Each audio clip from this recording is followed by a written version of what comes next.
Hello दोस्तों, स्वागत है हमारे यूट्यूब चैनल लर्न समथिंग में। मैं हूं सूरज और आज की इस वीडियो में हम देखने वाले हैं एवरेजेस का थर्ड पार्ट, जो कि हमारा होगा दो कॉन्सेप्ट के ऊपर, जिसका नाम है फर्स्ट अब हमारा है वेट अरिथमेटिक मीन और सेकंड वाला हमारे कॉन्सेप्ट का नाम है कॉम्बिनेशन अरिथमेटिक मीन। तो चलिए आइए देखते हैं।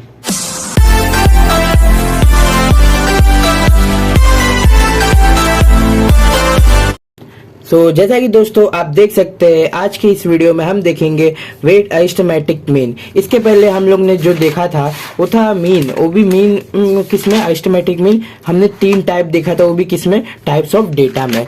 अब हम लोग देखने जाएंगे क्या, हमारा वेट अरिथमेटिक मीन। तो चलिए आइए स्टार्ट करते हैं। तो पहले हमारा क्या है, डिफाइन दिया है क्या है, weight is a measure of importance. Weight क्या है, मेजर ऑफ इम्पोर्टेंट है, जो असाइन क्या करता है, assign to value, value assign करता है। अनलाइक फ्रीक्वेंसी, अनलाइक बोला है, अगर लाइक बोलते तो बोलते फ्रीक्वेंसी की जैसे, बट फ्रीक्वेंसी की जैसे वो वैल्यू असाइन नहीं करता। सो वेट क्या है, तो वेट में इन्वॉल्व फ्रैक्शन, फ्रैक्शन मतलब अपॉन वाले वैल्यूज। अदरवाइज अगर फ्रैक्शन नहीं रहेगा तो क्या आएगा, फ्रैक्शन नहीं रहेगा तो क्या होगा, otherwise there import on mean calculation. क्या इंपोर्ट करेगा, मतलब क्या लेगा, वो मीन कैलकुलेशन लेगा।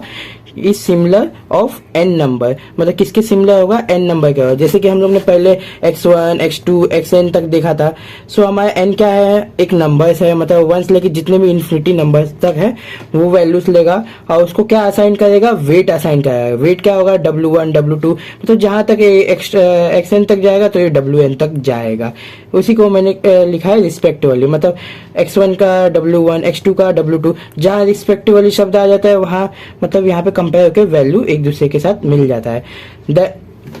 उसी को हम लोग क्या बोलते हैं, वेट अरिथमेटिक मीन। फिर इसके बाद से हमारे पास उसका फॉर्मूला है, क्या है, X bar is equal to summation of W X divide by summation of W. अब डब्ल्यू इंटू एक्स है और डब्ल्यू के यहाँ पे क्या होगा, जितने वैल्यूज दिए होंगे डब्ल्यू के। सो इसलिए मैंने यहाँ पे जनरल फॉर्मूला यहाँ पे लिखा हुआ है। आप ये फॉर्मूला अगर आप मतलब एग्जाम में आपके पास टाइम नहीं है तो आप ये फॉर्मूला यूज कर सकते हैं, नहीं तो ये जनरल फॉर्मूला है, summation of W I into x I. W I मतलब आई की जगह पे कोई भी नंबर आ सकते हैं, जैसे 1 2 3 5 एलिमेंट है तो 5 आएंगे और 4 है तो 4 आएंगे। फिर उसके बाद से अपना वेट अरिथमेटिक हम लोग और कहाँ देख सकते हैं। सो दोस्तों अगर आपको याद होगा तो आपने 12th तो आप पढ़ के ही आए होंगे, तो 12th में आपने बहुत सारे मतलब ऐसे देखा होगा कि वेटेज वाले चैप्टर है।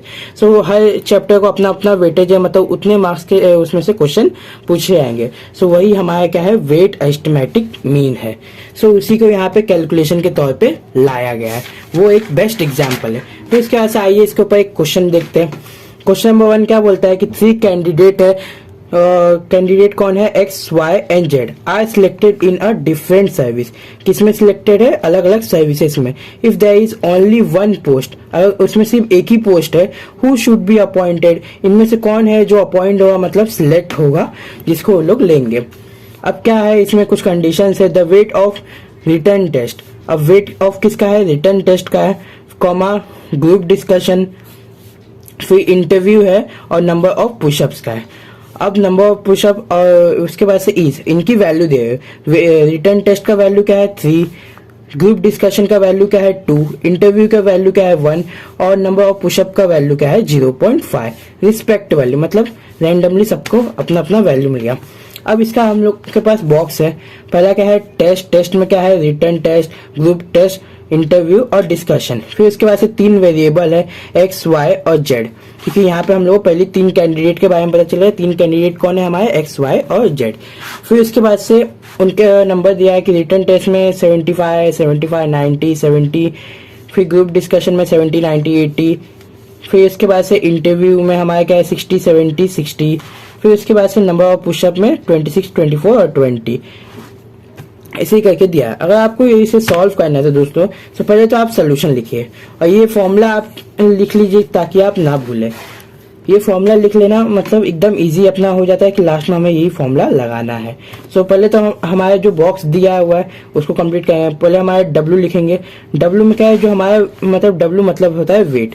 सो उसी को यहाँ पे डब्ल्यू एक ले लिया गया। फिर इसके बाद से यहाँ पे क्या है, नंबर ऑफ पुशअप दिया लास्ट में जिसका 0.5 और इसी करके जितनी वैल्यू दी उसको यहाँ पे लिख लेंगे। पहले क्या है, रिटर्न टेस्ट के यहाँ पे क्या लिखेंगे 3। फिर उसके बाद से क्या है अपना ग्रुप डिस्कशन जो है 2। फिर उसके बाद से क्या है अपना लास्ट है इंटरव्यू। सो इंटरव्यू लास्ट नहीं है, मतलब सेकंड लास्ट है। फिर इसके बाद से क्या है 0.5 जो हमारे क्या है नंबर ऑफ पुशअप, तो मैंने यहाँ पे 0.5 लिखा है। फिर उसके बाद से हमारे पास जो एक्स वाई जेड की वैल्यू थी हमें वैसे का वैसे ही लिख लेना है। 75 75 75 90 90 70 90 80 60 70 और यहाँ पे 26 24 और 20। फिर उसके बाद से दोस्तों आपको ना W के साथ ना सबको एक एक बार लेना है। जैसे W के साथ एक बार X वाले को लेना है और उसके जितने भी एलिमेंट है आपस में इंटू करके यहाँ पे लिख देना है। देखिए W X का, फिर Y के साथ लेना है तो W Y होगा, फिर Z के साथ लेना है तो W Z होगा। अब आप इसको इंटू करके लिखेंगे तो आपके पास ये सब वैल्यू मिलेंगे। एक इंटू करके मैं आपको दिखा देता हूँ। W X कॉलम में देखते हो W X में क्या होगा 225। कैसे 3 इंटू 75 करेंगे तो 225 आएगा, फिर 2 इंटू 70 करेंगे तो 140 आएगा। फिर इसके बाद से अब आपको दिख रहा होगा 1 इंटू 6 यहाँ पे क्या है 60 है तो 1 इंटू 60 करेंगे तो 60 है। ठीक है, इसी W इंटू वाई में क्या लेंगे W इंटू वाई में 3 इंटू 75 तो डायरेक्टली यहाँ पे 225 इसी सारा वैल्यू कर लेना है। फिर लास्ट में दोस्तों क्या करना है ना इन तीनों के समीशंस निकालने हैं। तो ये देखिए मैंने यहाँ पे समीशंस निकाल लिए। लास्ट में फाइनल वैल्यू मतलब जो भी ये वैल्यूज है ना खड़े में से ऐड करना है। W X का एक साइड में तो W X का जोड़ा तो 438 आया, मतलब समीशन ऑफ W X। और यहाँ पे क्या है समीशन ऑफ W Y और ये क्या है समीशन ऑफ W Z है। और एक समीशन किसका भी निकाल लेना है W का भी निकाल लेना है, क्योंकि W से ही समीशन W से ही इसको डिवाइड करना है इन तीनों को अलग अलग। फिर इसके बाद से क्या करना है एक्स बार ऑफ एक्स क्यों लिया क्योंकि हम लोग summation of W X divide by W निकाल रहे हैं। सो हम लोग डायरेक्टली उसका वैल्यू डालेंगे 438 डिवाइड बाय 6.5। सो इसके लिए दोस्तों आपको कैलकुलेटर ले लेना है, अपना साइंटिफिक कैलकुलेटर। सो आपके सामने मैं अपना साइंटिफिक कैलकुलेटर लेके आ गया हूँ। इसमें हम लोग कैलकुलेशन करते हैं 438 डिवाइड बाय 6.5। तो मैं लिखूंगा 438 डिवाइड बाय 6.5। तो ये देखिए दोस्तों 67.38। अब यहाँ पे हमारा 2 नंबर के बाद से यहाँ पे 4 है।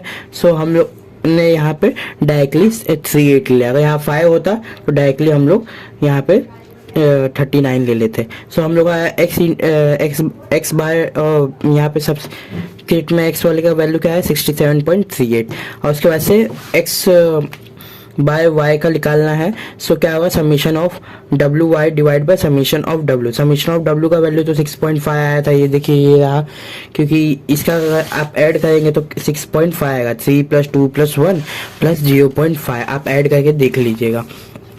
फिर उसके बाद से हमारा यहाँ पे समीशन ऑफ W Y का वैल्यू क्या है 487। तो 487 डिवाइड बाय 6.5। तो ये देखिए 487 डिवाइड बाय 6.5। सो ये देखिए 74.92।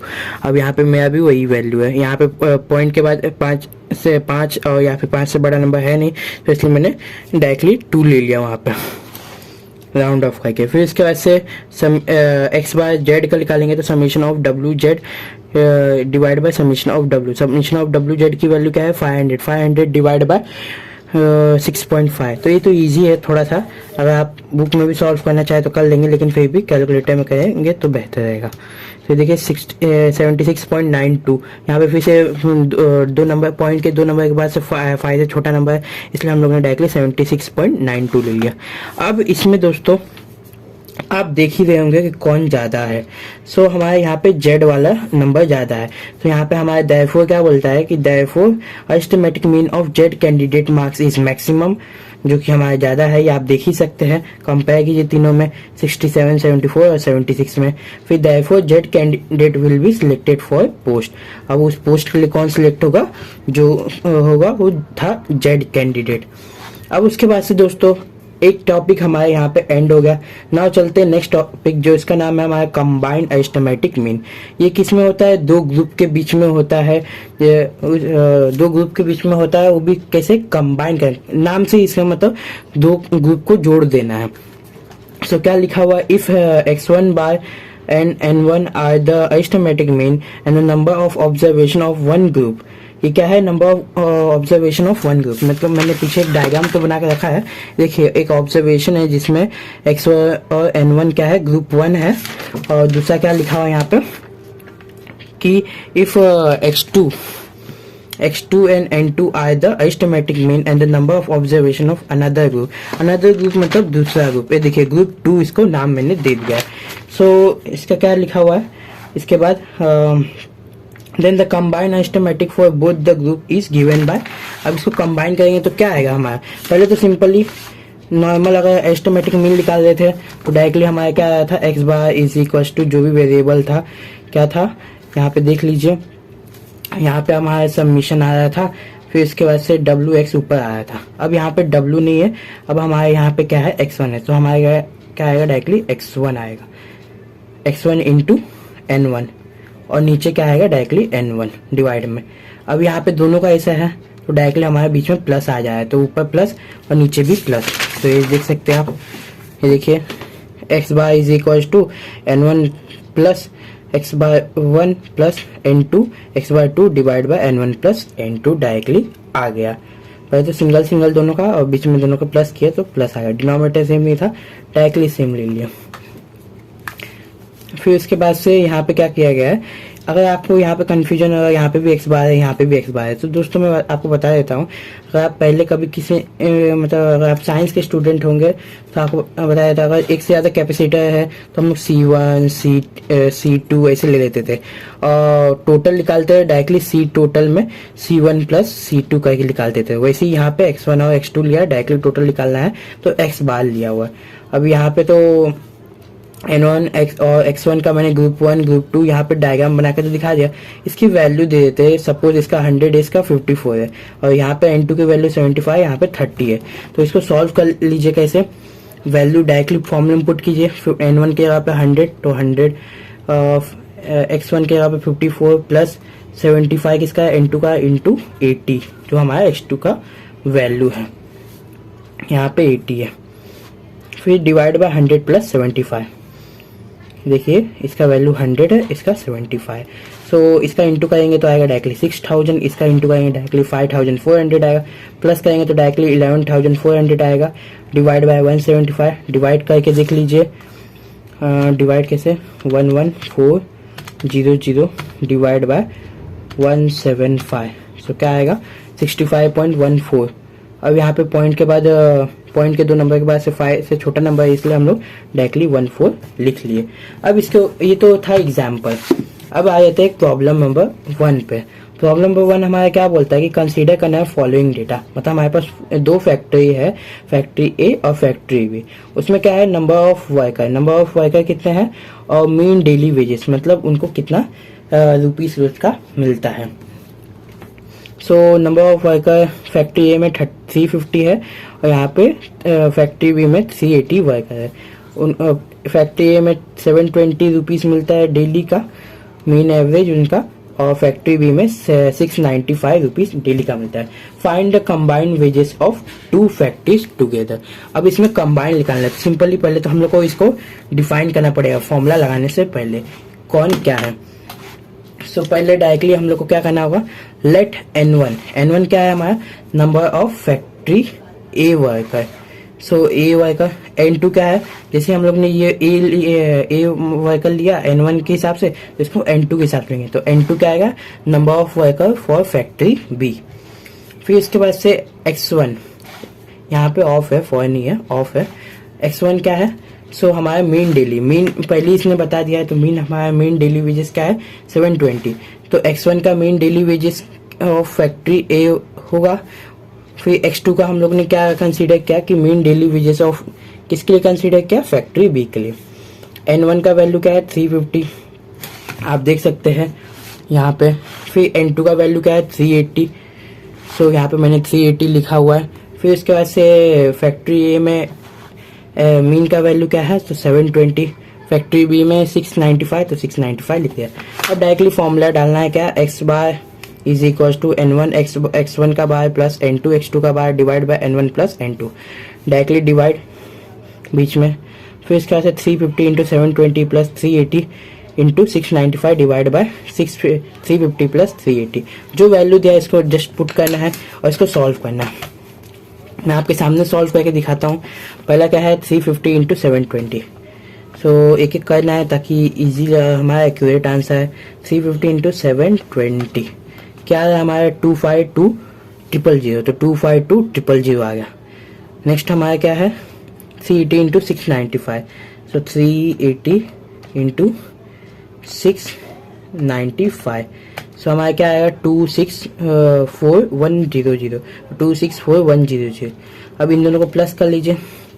प्लस क्या करना है 350 इंटू 350 प्लस 380। सो मैंने यहाँ पे इसको प्लस किया तो क्या है 720। देखिए 720। अब जीरो ऊपर एक है, जीरो एक नीचे, मतलब 2 जीरो एक नीचे जीरो है, तो एक जीरो कैंसिल होगा। डायरेक्टली क्या आएगा 51610 डिवाइड बाय 73। मैं आपको करके दिखाता हूँ। आपको इसको ऐड कर लेना है तब जाके 51610 आएगा, फिर उसके बाद से कटेगा। फिर उसके बाद से हमें क्या करना है, इसको डायरेक्टली डिवाइड करना है, तो क्या है 51610 डिवाइड बाय 73। सो देख सकते हैं 706.98। अब 6 है तो इसलिए मैंने यहाँ पे एक नंबर बढ़ा दिया है, 1 प्लस कर दिया है, तो 706.986 मैंने लिखा है। फिर उसके बाद से 99 कर दिया है। यहाँ पे क्यों नहीं बढ़ाया, क्योंकि यहाँ पे 3 था, 5 जो कि छोटा नंबर था, तो डायरेक्टली 706.99 हमारा एक्स मीन वेजेस है, डेली वेजेस का, बोथ द फैक्टरी का कॉम्बिनेशन। इसी के साथ दोस्तों आपको वीडियो कैसा लगा, अच्छा लगा तो लाइक कीजिए, सब्सक्राइब कीजिए, शेयर कीजिए। तब तक के लिए मिलते हैं नेक्स्ट वीडियो में। Bye bye, see you soon, have a good day दोस्तों।